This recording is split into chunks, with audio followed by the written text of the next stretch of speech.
Hi, my name is Jacob Chirena with Chirena Films, and today we're going to talk about how I film my ceremony. Stay tuned.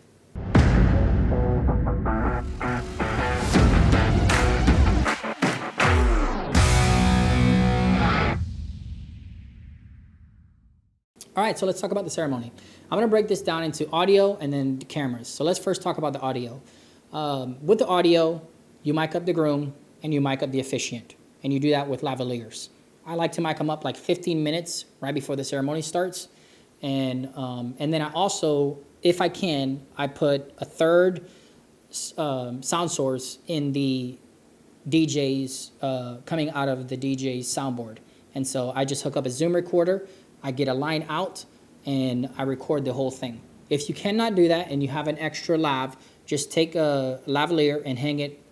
Basically, you hang it over the speaker. That's totally fine as well. Now moving on to the camera setup. I like to run 3 camera setup for the ceremony. If you have 4, that's great. But let's talk about 3 camera setup.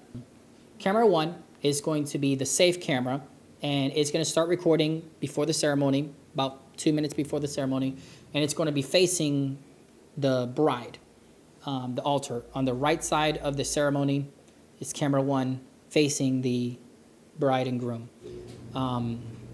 Preferably, you start out mid, and then you move on to a tight as time goes on.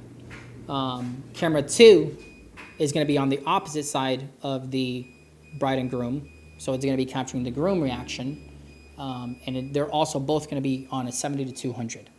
Camera 3 is going to be in the back, but this camera, you're not going to have it in the back to begin with. You're going to start in the beginning, opposite side the camera 2. And so you're going to be on the same side as camera 1, because the person that's manning this camera, camera 3, is also manning camera 1. And so what you're going to do is you're going to get the bride as she's walking, or everybody as they're walking down the aisle, but you're going to be small in the middle, preferably kneel down with the photographer on top of you. You're going to be kneeling down, 24 to 70 or anything that's kind of mid, 85 to 50. But you can't really use a 70 to 100 unless it's a nice aisle. If there is a nice long aisle, yes, you can use a 70 to 100 for this shot. But you're basically getting that processional as they're coming down. Once the bride gets about 5 feet from you, basically where it's an unusable shot, you then move out of the way and you go and plant that camera in the very back. Tripod, monopod, but basically that camera that you had in your hand is basically pointed toward the middle. It's the middle aisle camera. Then once that's set up, still running, you then go check on camera 1, make sure that it's kind of mid to tight, and you can really make it tight at this point if you want to. I like to leave it mid, and then once they start getting to the valves, then I kind of go in tight.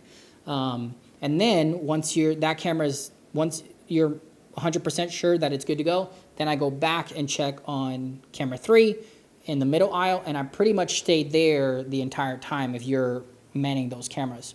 The person manning camera 2, which is the groom reaction, he's on that camera the entire time.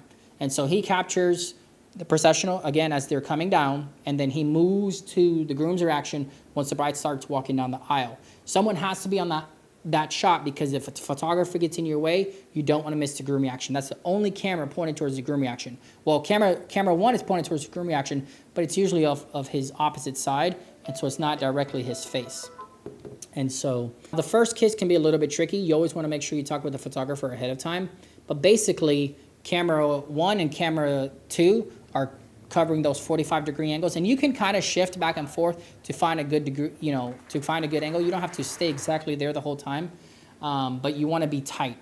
But during the first kiss, camera 3, which is all the way in the back, if the photographer moves up, then you're going to have to move up. Basically, you want to get a nice profile of them doing the first kiss. And so however you want to get that, just be ready to be mobile, and make sure you talk with the photographer ahead of time saying, hey, if you're going to go halfway up, I have to meet you halfway up. And once you get that shot, you then move back, all the way back, and let them walk down the aisle.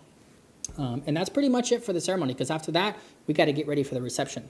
And the last thing I'll say about the ceremony is I usually don't stop rolling until everyone has made it down the aisle. Well, the whole bridal party.